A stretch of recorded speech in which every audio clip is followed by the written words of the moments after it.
Welcome in Bright Coaching Classes and myself Deepak Kumar Sharma.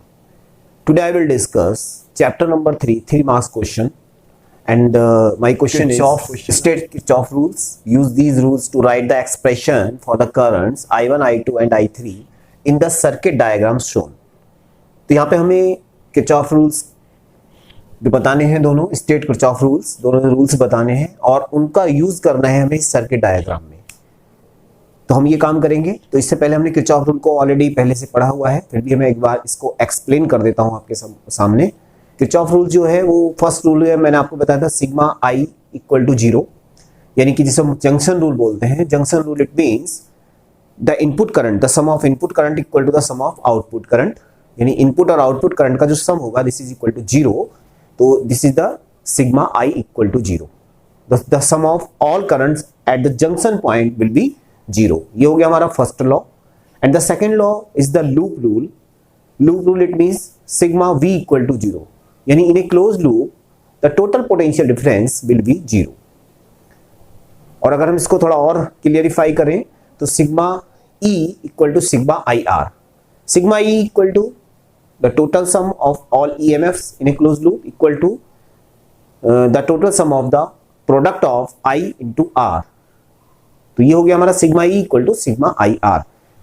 इसको हम sigma V equal to 0 भी कह सकते हैं। तो दोनों तरफ से हम इसको सॉल्व कर सकते हैं, मतलब बता सकते हैं कि the total potential difference in a close loop is equal to 0, या the sum of all EMF equal to the sum of all products of the circuit in a close loop is equal to, तो sigma E equal to sigma I R. तो ये state Kirchhoff rule है। अब answer में हम shortcut में मैं लिख दे रहा हूं। फर्स्ट रूल आपने सीखा sigma I equal to 0 and the second rule sigma V equal to 0, या इसको हम कह सकते हैं sigma E equal to sigma I R. तो यहां पर इसको हम स्टेटमेंट की फॉर्म में लिख सकते हैं, इसको स्टेटमेंट की फॉर्म में लिख सकते हैं, इसको स्टेटमेंट की फॉर्म में लिख सकते हैं। तो ये हमारा स्टेटमेंट किरचॉफ रूल्स का स्टेटमेंट हो जाएगा, जो आप क्लियरली कर सकते हैं। अब हमें इसका काम इस पर करना है, तो इस डायग्राम के अंदर अब हम इसको सॉल्व करने जा रहे हैं। इन रूल्स को हम डायग्राम में अप्लाई करेंगे और वहां पर अप्लाई करके हमें निकालना है वैल्यू क्वेश्चन को बाय यूजिंग दिस रूल। तो फर्स्टली हमने यहाँ पर क्या करना है, इनको लूप में कन्वर्ट करना है इसको। तो देखो आप देख रहे हैं यहाँ पर एक सेल है हमारे पास E1, एक सेल है E2, एक सेल है E3।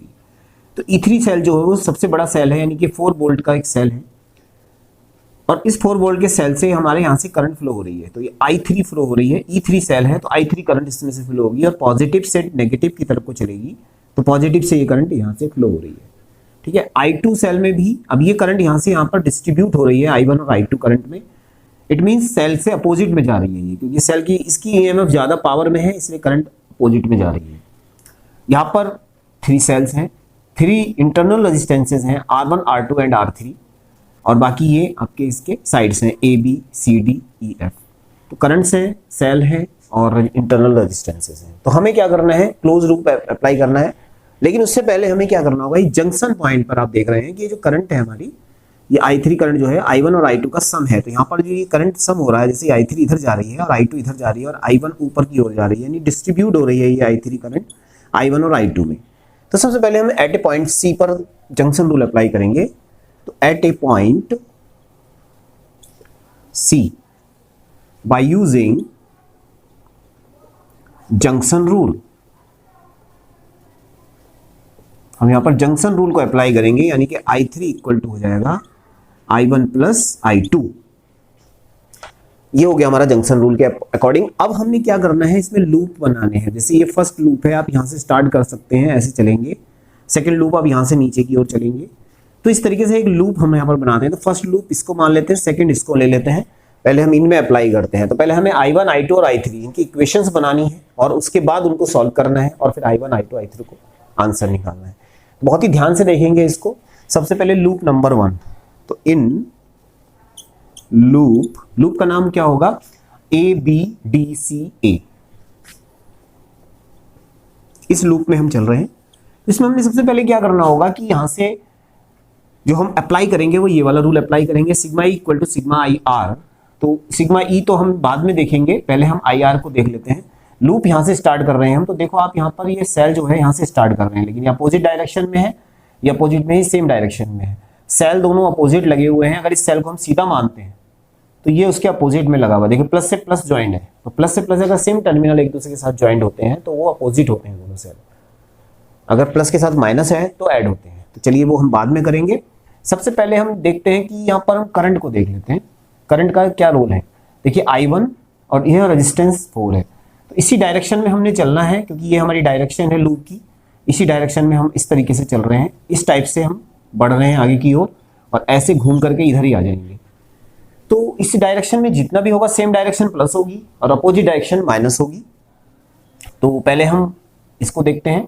तो 4I1 ये सेम डायरेक्शन में चल रहा है, तो यहाँ पर हो जाएगा 4I1। इसके बाद हम नीचे आएंगे और नीचे आने के बाद इधर को जाएंगे, हमें आना इधर को है लेकिन डायरेक्शन करंट की अपोजिट में है। तो 3I2 ये माइनस का हो जाएगा, माइनस का 3I2, फिर ऊपर जाएंगे, फिर सेम खत्म हो गया, इक्वल टू। अब देखिए आप E2 को अगर हमने 1 जो है ये हमने माना है E2, तो जो E1 है वो इसके जस्ट अपोजिट में लगा हुआ है, तो माइनस का E1 हो जाएगा। इसका मीन्स क्या होगा 1 माइनस 2 यानी इक्वल टू -1। तो यहाँ पर ये जो इक्वेशन हमारी बन के आई है वो 4I1 3I2 इक्वल टू -1, ये इक्वेशन नंबर 1 है। एक बार फिर से समझ लीजिए, सेम डायरेक्शन में जब हम लूप के डायरेक्शन में चलते हैं, तो अगर हम सेम डायरेक्शन में चल रहे हैं तो हमारी जो करंट अगर उसी डायरेक्शन में है तो प्लस में होगी, और अगर करंट उधर से एरो दिखा रहा है और हम इधर से जा रहे हैं तो अपोजिट माइनस में होगी। दूसरा सेल की कंडीशन, सेल जहाँ से हम शुरू किया है वो हमें उसी को हम सही सेल मानेंगे और उसी के अकॉर्डिंग हम, यानी कि उसकी डायरेक्शन के अकॉर्डिंग ही हम आगे का काम करेंगे। तो यहाँ अगर हम पॉजिटिव से चल रहे हैं तो सीधा जाकर के अब ये नेगेटिव में ऐड होना चाहिए था, लेकिन ये पॉजिटिव ही है इसलिए ये माइनस में चला जाएगा, ये प्लस में रहेगा। तो इस तरीके से ये अपोजिट सेल है, यानी कि अगर इस टाइप से आपके सेल लगे हों जैसे ये है और इस टाइप से लगे हों तो ये अपोजिट सेल होते हैं। मान लीजिए E1 प्लस में है तो ये माइनस में होगा, और अगर इस तरह से सेल लगे हों तो ये प्लस में होंगे इस टाइप से। तो ये सही है लगे हुए हैं, ये अपोजिट में लगा हुआ है। ऐसे ही अगर हमारा सेल ऐसे लगा है प्लस और फिर प्लस, तो ये भी यही कंडीशन आएगी। इसको अगर हम सी मानते हैं तो ये इसका अपोजिट में आ जाता है। तो सेल को आपने देखना होगा कि प्लस और माइनस किस डायरेक्शन में रखे हैं। तो ये फर्स्ट इक्वेशन बन गई है। अब हम सेकेंड लूप की तरफ चलते हैं, लूप नंबर 2। इन लूप, इस लूप में क्या होगा CDFEC, CDFEC। अब इसमें हम जब चलते हैं तो आप कहां से चलना स्टार्ट करेंगे, आप यहां से शुरू करते हैं, तो यहां से ये सेल हमारा जो है 4 ये प्लस में होगा, यहां से चलना है, यहां से चलेंगे, यहां से चलेंगे I2 और 3, तो 3I2 और उसके बाद फिर नीचे आएंगे, नीचे आने के बाद ऐसे जाएंगे तो ऐसी सेम डायरेक्शन में करंट है हमारी, तो 2I3 ये भी प्लस का हो जाएगा, 2I3 इक्वल टू, देखिए आप 4 -1, 4 प्लस में रहेगा और ये -1 में हो जाएगा, तो इस तरीके से 4 -1 यानी इक्वल टू 3 हो जाएगा। अब यहां पर जो ये I3 लिखा हुआ है, इस I3 को कन्वर्ट करेंगे I1 प्लस I2 में, तो putting the value of I3 equal to I1 plus I2, तो putting the value of I3, then we get, तो 3I2 plus 2 I1 plus I2 equal to 3, तो 3I2 2I1 2I2 equal to 3, तो ये हो जाएगा हमारे पास 2I1 प्लस 5I2, इसको 5 कर देंगे, इक्वल टू 3, इक्वेशन नंबर 2। ये दोनों इक्वेशंस हमारे पास आ गई हैं। अब इन दोनों इक्वेशंस को सॉल्व करके हमें I2 की वैल्यू, फिर I1 की वैल्यू और फिर I3 की वैल्यू निकालनी है। तो आप देख सकते हैं दोनों इक्वेशन को सॉल्व करना कोई ज़्यादा टफ नहीं है। ये 4I1 है, ये 2I1 है। अगर मैं इसको 2 से मल्टीप्लाई करके इसको भी 4I1 कर दूं, फिर उसके बाद दोनों को सब्ट्रैक्ट कर दूंगा, तो I2 की वैल्यू हमारे पास आ जाएगी। I2 की वैल्यू से फिर हम I1 की वैल्यू निकालेंगे और I1 I2 की वैल्यू से फिर हम I3 की वैल्यू निकालेंगे। तो इसको हम 2 से मल्टीप्लाई कर लेते हैं और यहाँ पर कर लेते हैं 4I1 plus 10I2 equal to 6। ये भी इक्वेशन 2 ही है। सॉल्व कर लेंगे दोनों को, फर्स्ट और सेकंड इक्वेशन दोनों को एक साथ रखते हैं यहाँ पर। तो 4I1 minus 3I2 equal to -1, 4i1 plus का 10i2 इक्वल टू 6। ये इक्वेशन नंबर 2, ये इक्वेशन नंबर 1। सब्ट्रैक्ट कर देंगे यहाँ पर माइनस माइनस माइनस, इससे ये कैंसिल, ये हो गया आपका माइनस का 13i2 माइनस का 7, तो i2 इक्वल टू हो जाएगा 7/13 एम्पियर। तो ये हो गई हमारी i2 की वैल्यू। इस i2 की वैल्यू को putting in equation number 1 from equation first, तो फ्रॉम इक्वेशन नंबर 1 हम 1 से करेंगे, तो 1 में क्या है हमारे पास 4i1 माइनस 3i2 माइनस का 1, तो 4i1 माइनस का 3i2 यानी कि 3 इंटू 7/13 इक्वल टू माइनस का 1, तो हो जाएगा 4i1 माइनस का 21/13 इक्वल टू माइनस का 1, तो 4i1 इक्वल टू हो जाएगा हमारे पास माइनस का 1 प्लस का 21/13। सॉल्व कर लेंगे, 4i1 इक्वल टू माइनस का 13 प्लस का 21/13। सॉल्व करेंगे, 21 में से 13 को माइनस कर लेंगे, 8/13।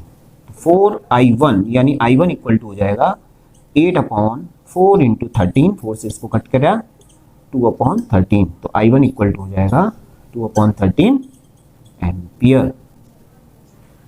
तो इस तरह से i1 की वैल्यू भी आ गई है, i2 की वैल्यू भी आ गई है। अब हमें फाइंड करना है i3 की वैल्यू, तो i3 की वैल्यू यहां से निकलेगी, सो यहां पर करते हैं, so we get i3 equal to i1 plus i2। तो putting the value of i1 and i2, i1 की वैल्यू 2/13, i2 की वैल्यू 7/13, 13 एलसीएम 9, तो i3 इक्वल टू 9/13 एम्पियर।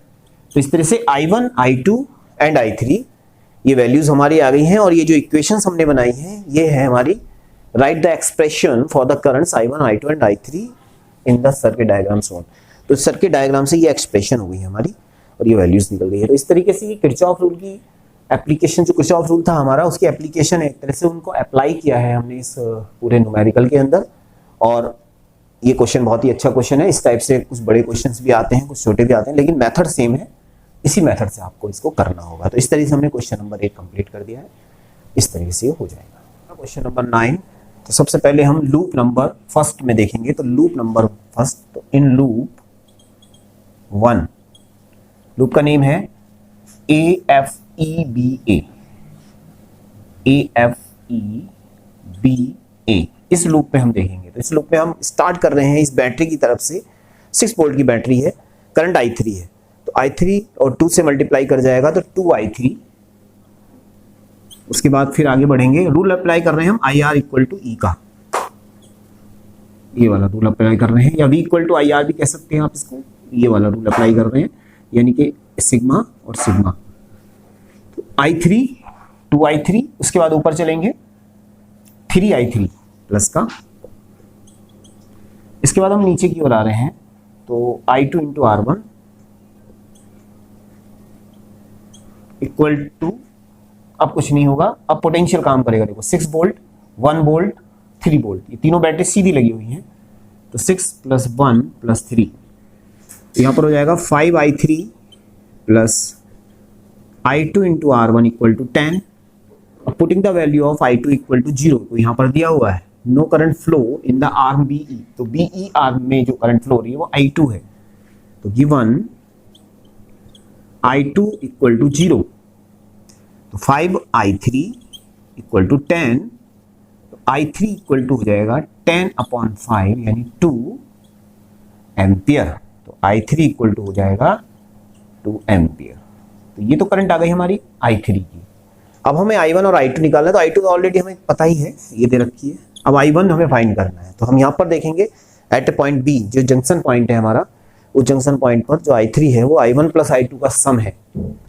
तो एट ए पॉइंट B,